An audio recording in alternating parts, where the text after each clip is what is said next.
Okay, this is homework for business communication. Okay, so I do not follow the sequential table of contents. So I don't follow it sequentially because I am really good at what I do. So I just pick and choose whatever it is that I think you need. And so I will be prepping you, and you will be reading what will prepare you for your presentation for your midterm. Okay, and we'll be discussing the midterm. But first and foremost, you need to read chapter 14 and chapter 16. It's due on Saturday, okay?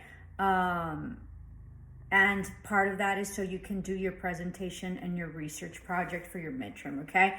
So in your chapter, I'm not going to tell you the pages because they're different for you, because I have a hard copy book. And so our pages are sort of off to some degree. But when you start in chapter 14, okay, let me show you here. Let me see. 468. So chapter 14 looks like this. All right. All right. And then for me, and then for you as well. But in the back, it has learning objectives checkup. All right, so you're going to do these, and this is what you're going to do for class, for assignments all the time. So you're going to do learning objectives for chapter 14 and chapter 16. For my book, it starts on page 468, and it has 24 questions for chapter 14, and it has, and within that, it has objectives. It has objective 14.1 through 14.5. Okay, so this is the way they're set up. They have their objectives, and then they have the questions. I am all about work smarter, not harder. So if you need to cut and paste and put into a Word document, and then upload that as a file, that's great. You can also take pictures if you're doing your iPad, and maybe there's editing tools when in your iPad you take pictures, and then so you can either upload that as a file, or you can so when you take a picture, you can edit it, so you can highlight it or write in the answer, okay? And so on that, you can either upload the file or upload the picture to SU. So whatever works for you. If it's easier for you to cut and paste and put the answer, then that's fine. Just turn that in, okay? You need to write up the objective or copy and paste it and put it in a Word document. And then as long as you write the answer for your questions, I'm good. You don't have to write the whole question, okay? And that way you can get it up. So you either copy and paste and put it in a Word document, or take a picture and then edit it in your iPad and then upload either the file or the picture, or whatever works for you that's easier. If you come up with something better and smarter, then let me know, so that way I can share it, okay? And so the same thing is for chapter 16. So chapter 14 and chapter 16, and that is due on Saturday. Let me put that here, because then I'm gonna forget, and then you guys, get all crazy, okay? So due is Saturday. All right, and so you do chapter 16, which is sort of the same deal. All right, and I think chapter 16 is on page 538 is what is for me. Okay, and chapter 16, and you're going to have objective 16.1 to 16.5, and then you're going to have questions 1 through 18, and chapter 14 and chapter 16 are due on Saturday, I guess midnight. I mean, you guys have enough time to get it done. Now, if you'll notice, okay, because this is really good, this is really important throughout your life. These are objectives, right? And if you'll notice, is it 16.1? 16 is your chapter, okay? So when you look at your chapters in the back, it's going to have, like, if you're doing chapter 14, you're going to have chapter 14.1, and then the objectives are whatever's being focused in terms of your objectives for that specific chapter, okay? And then, of course, then it goes down to do the questions. So make sure that you write up your objectives. You don't necessarily have to write out the question for anything else. Just put number 1. number one and then the answer if you want. Okay, so figure out how to do that. So let's talk about midterm. Okay, midterm is going to be next week. You can start thinking about it now. It's important that you tell me what you choose. You will be doing a PowerPoint presentation, 10-slide PowerPoint presentation. First slide is going to be your intro, your name, class, and your section. Your section is like A500 or A501. It's important that you state the section because then I don't know which class you're in, and I have 2 business classes, okay? And then the last is your citations. You need to do, your citations, your APA, okay, of where you got your research. You will be researching either a multi-million-dollar business or a multi-billion-dollar business, okay? I'm sick and tired of a Walmart, so don't do Walmart.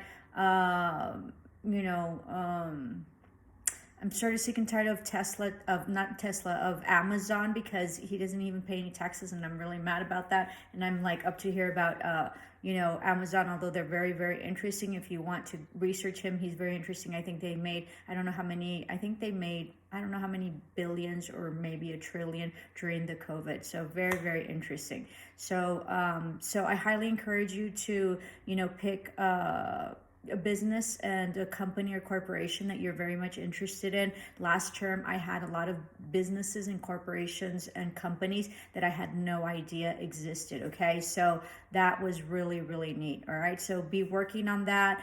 I would like what the company, their expenses, their gross income, their profits, who their CEO is, who their CFO is, if they're, okay, this is another thing. They have to be publicly traded, which means that they're part of the stock market. If they're not, then that means they're going to be a private company and you're not going to find any information on them, okay? So make sure that when you research, there's enough information on the company or whatever topic it is that you're researching in, that you have enough information to complete either your presentation or your,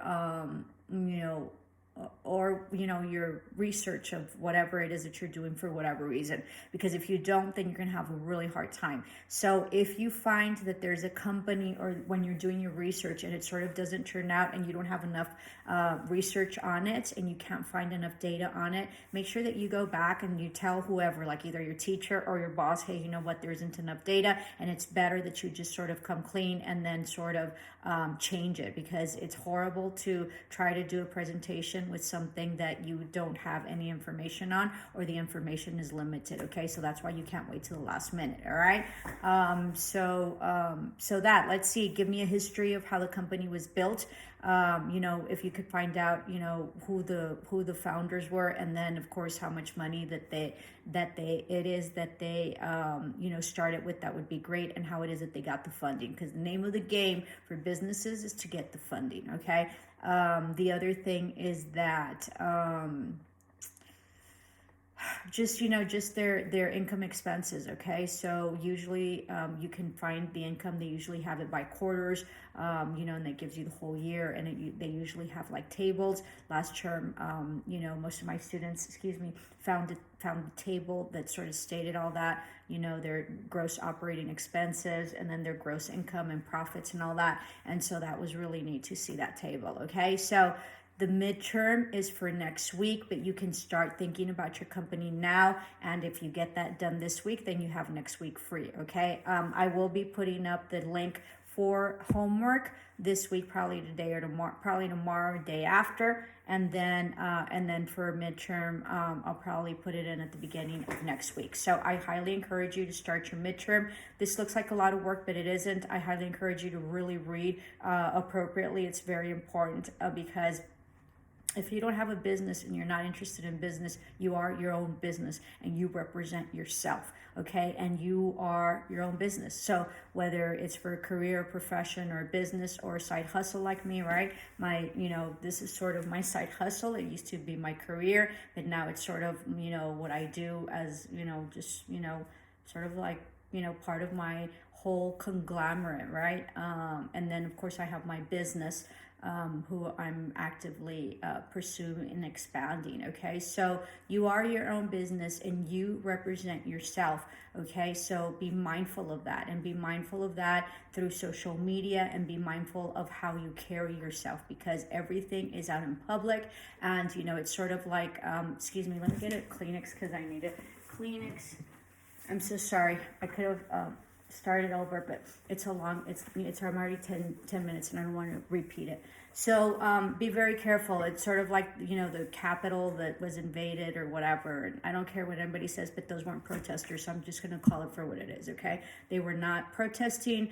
Protesters usually are nonviolent, and those people were just lynchers. So, anyway, so those people that went there was a CEO out of Illinois that broke in, because that's what they did, right? They broke into Capitol Hill, and they fired him. I mean, and I'm sure that he's part of.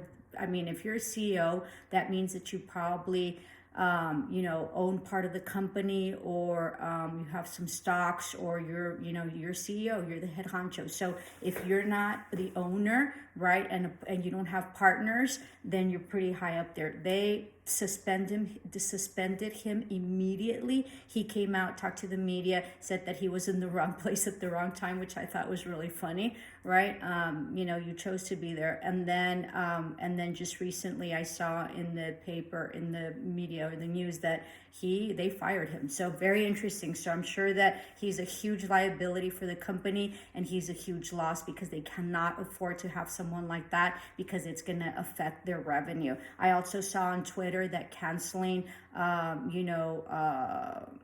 Trump's account, which I had never thought, because I couldn't figure out why the social medias wouldn't cancel his whatever it is that he stated. And we'll talk about that later, because in leadership, words matter. Okay. And when I was a principal, you are a public figure. Okay.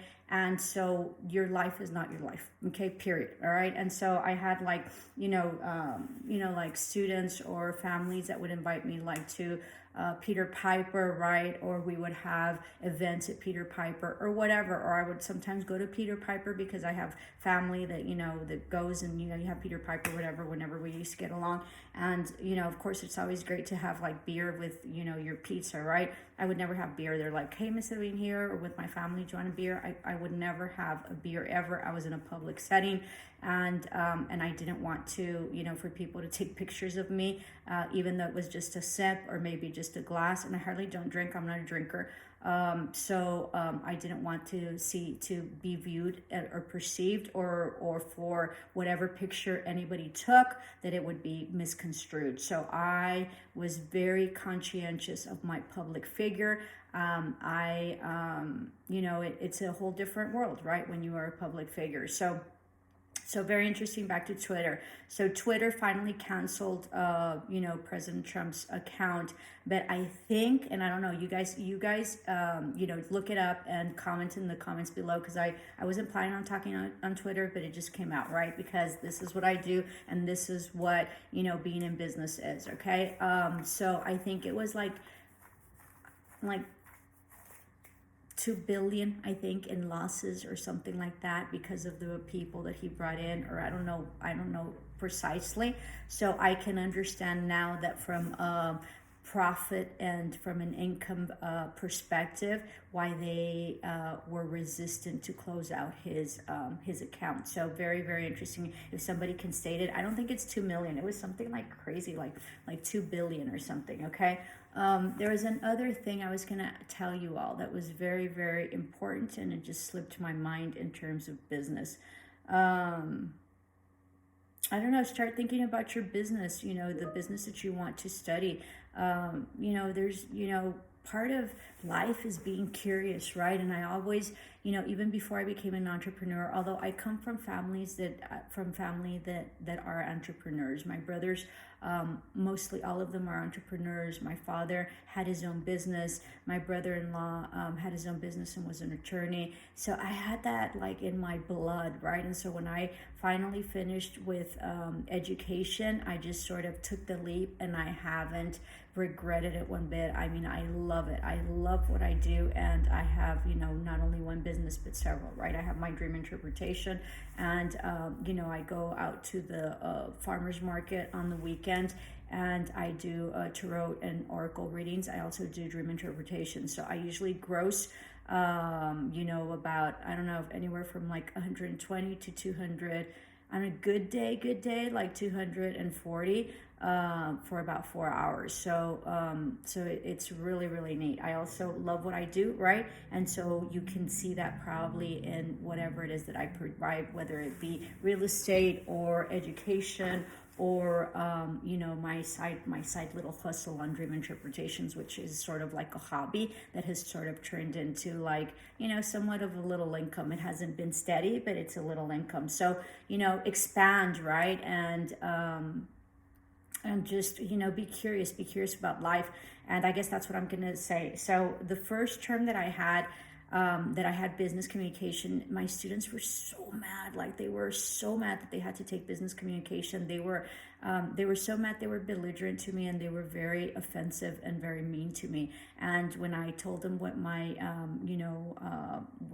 what my experience was and my degrees and certifications, they went and complained that they made them feel bad, and that that I was boasting or not, and all these horrendous things that were not true, right? Because I love my students, and I'm here to teach you, and I'm here for you to have window and answers about how people make money. Don't you guys want to know how people make money? I had another student that said, Miss, I don't care about money. And I said, you should. Money is not good or bad. It just is. And you need money, right? Some people say, oh, I'm going to cultivate my own food, and I would be, no, that's not real life, okay? And even if you cultivate your own food, well, where are you going to get the land? How are you going to buy it? How are you going to buy the seeds? And how are you going to water it? So be mindful of what you say, right? And when I told him that, he's like, so don't, and money's not good or bad, okay? It just is. Money's a necessity. I love money, and there's nothing wrong with making money, and there's nothing wrong with saying that you do, okay? And if you don't, that's fine. I had another student that said, Miss, I don't care about business or whatever, and that's fine, okay?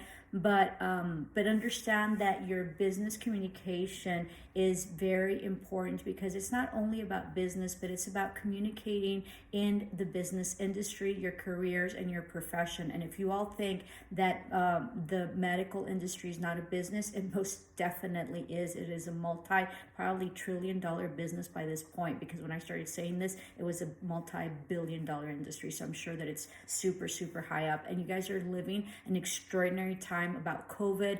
Of course, not the bad stuff, but I mean, for them to be able to come forward with a vaccine, and why vaccines really aren't profitable, and how the distribution of the vaccine is. Those are companies, and you can be a company and not make money, right? You can be a nonprofit company. So how is it that you manage that? And how is it that you acquire money in order to produce or to help people? How do they do it? So I've always been very interested. And so, so pick something that inspires you, and pick something that really really taps into your curiosity, and and then figure out the name of the game about profession, right? And about career is about expanding your knowledge base, becoming an expert in your field, whatever it is. If you're the best sweeper and toilet bowl cleaner, you're going to be the best, and that is job security, okay? And there's not everybody in our world there's a necessity for, okay? So never minimize the job that anybody does, and don't ever think that you're better than someone else because you have a higher position, okay? Everybody's job is important, and everybody's job has services something, right? So business communication is about communicating appropriately in your profession and as a professional, okay? So that's why it's important to have this class. In addition to that, you learn how business are. Why do you all think that you have, I don't know how, and you guys tell me because I don't know, but how many billing classes do you have? That's not by sheer luck and just because whatever. If you don't get the billing correctly, then it would not be a business, it would not be profitable. And guess what? There's probably very few doctors that would, for the love of health, would be a doctor if not for the money, okay? So everything has to do with, yes, the love of what you're doing, but also compensation, right? Whether it be a spiritual, an emotional, financial, or whatever terms of compensation is. And if you have an emotional and you have a spiritual and a financial compensation for whatever it is that you do, right? Well, the best, what better than that, right? And let me tell you, let me just close with this, okay? Because obviously business is a passion for me, as is education, and you can have different passions. I am just as passionate in business as I am in education. Okay, so I have braces, right? Because you get older and your teeth start shifting, so then you can lose them, right? So I got braces. My kids didn't want me to get braces, but my teeth were really shifting, and I finally had the money, and so I just wanted to splurge on me. Braces are barbaric. They sort of adjust your teeth, they file them, it's horrendous, and you're in pain. And I have the Invisalign, so it's not the other ones with the brackets where you sort of scale the inside and then whatever. So very barbaric really in the end, and we haven't really come very far from medicine, sort of like mammograms, they're very barbaric instruments that they check on you, and yes, they're good and this and that, but they're barbaric. I've been very, very surprised. And of course, gender plays a role, okay? If men had to get, mammograms for their, private parts, right? I bet you that they wouldn't squeeze their privates like they do for women in their breasts. So very interesting concepts to think about, okay? So coming back to that, I forgot what I was going to talk about. About braces, right? So with COVID, it's taken me forever and this and that, and then my braces weren't here because the company, who knows, right? So there's been a lot of delays. So I finally went back and got my trays. These are called trays, okay? And the girl has to put in like brackets. So I don't want to get too close, but these are brackets, and so that holds your tray, these plastic things, which are my braces, in place. I can't stand her. I cannot stand the girl that puts these, and she's probably like an MA some sort, okay? I can't stand her. She's rude. She's she's fake. How are you, right? I can't stand. Just don't talk to me if you don't like your job, okay? She put the brackets on. She smeared me with whatever it is that whatever it is that glues them. So I had stuff on my, the glue that they do the bracket, in my lip, down here, inside. She wasn't cautious.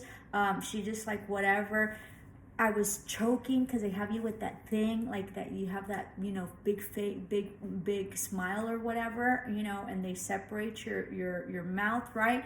And so I was choking. I couldn't even close my mouth. And she got up and I said, "I'm choking. Can you please suck me out?"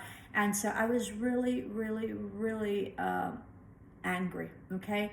And so what I realized is that she hates her job. She can't stand it. It's probably good pay for her. And she's probably, I don't even think she's all that skilled. I think that because she doesn't like her job, I had cement or whatever that thing is. It's not cement, but that glue all over myself. She didn't even clean me off. I can't see myself. The goggles that she puts are I'm sure they haven't wiped them down in maybe a month. Okay, and I go to a really good orthodontist, right? And I was just really reflecting, and she can't stand her job. She hates it, and you can tell.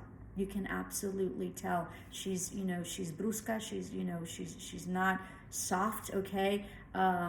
She's just, obviously she does a good job because my trays are there, but it's always a terrible experience. And so what happened this last time, because I've been going for about a year, right? Probably a year and about 3 months now, October, November, December, January, so 3 months.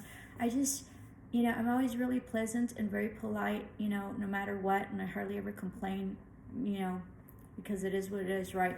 But I was just really cold to her that one time. She's trying to, I'm choking, and she's like, I don't think it's funny, I'm choking, and you don't notice, and you could care less. And if I don't tell you I'm choking, I'd probably be choking more. So enjoy what you do, because people notice. I'm sure you notice that I enjoy my job here at SU. I don't care how many, I've gotten a couple of haters, and I don't care, because I love my job, and you can tell. And for less than 1% of complaints that I get, less than 1%. It's nothing, okay, in the whole scope of the percentage, okay? But I can figure that out because I work in percentages, okay? So if I have 300 students and I have, 3 people that complain, well, that's about 1%. That's nothing, okay? And so when you see it in perspective that way, then it really puts things in perspective. And it's important for you all to have that perspective as well. Because if you're there and you're like this girl, right, who hates her job, and you start getting all sorts of complaints, well, then you probably need to say, well, what am I doing wrong? Or your boss needs to say, why am I getting so many complaints, right? And are these legitimate complaints? Okay, so enjoy whatever it is that you're doing. And if you don't enjoy it, go find something else, because you can most definitely, get something that you're happy with. And life is about being happy and not being miserable. And if you don't enjoy what you're doing, it doesn't matter what. It doesn't matter if you're cleaning toilets or sweeping, anything and everything and any type of job is honorable, okay? Unless you kill people and all those, cartels and stuff like that. I don't find that honorable. Which leads me to tell you, you can make more money legitly than you can with illegitimate stuff, okay? Because, if you pay taxes and you pay a lot of taxes, okay, and the other people are like selling drugs and doing, illegal stuff, well, anybody can do illegal stuff and not pay taxes, right? But, are you a badass to be able to produce within the realms of the rules, laws, and regulations, and, and have this extraordinary life? And the same with your business. Are you so good and so incredible, and your clients or your customers or your patients love you so much that you have job security, right? That girl, as soon as I'm done with this, I really thought about it and really, maybe complain, because she's horrible, okay? And, and everybody just sort of sucks it up, right? Why should we? Why should we suck it up? And if she's not happy there, maybe she needs to go somewhere else. It looks like she's good at what she does, maybe, or maybe not. Or maybe if she really saw saw the beauty in what she did. She's fixing my teeth. You know what I mean? That's huge for me. I'm not going to lose my teeth. It sets it up. It's changed my face. It's changed this part of it. And then, you can be honored that you help someone, right? Which is why you all are in medicine. You all got into the medical field because either you were affected directly or you had a family member that was affected, either a good nurse or a bad nurse. Usually everybody's really good, and maybe you had a good experience. If you had a bad experience, sometimes we get into that, but mostly because you all had a good experience and it tapped something into you, okay? And you said, wow, that's who I want to be, and that's what I want to become. And that is your legacy, and that is what representation of you, of your business, because you are your own business, of what it is that you're going to do for life. So enjoy it. And you know what? You guys are really young right now, okay? Younger than me. So you're young anyway, right? It doesn't matter how old you are. And time passes in a blink of an eye. En un cerrar de ojos. So enjoy it, and don't be miserable where you're at. And if you're miserable, stop complaining. Change it. Okay, change your life. You are exactly where you're at because of yourself, the consequences, the actions, and the decisions that you have made. If you don't like where you're at, change them. Nothing's destined, okay? Nothing's set in stone. Everything's destined and everything's fated. But we'll talk about that later. Okay, love and light. Ciao.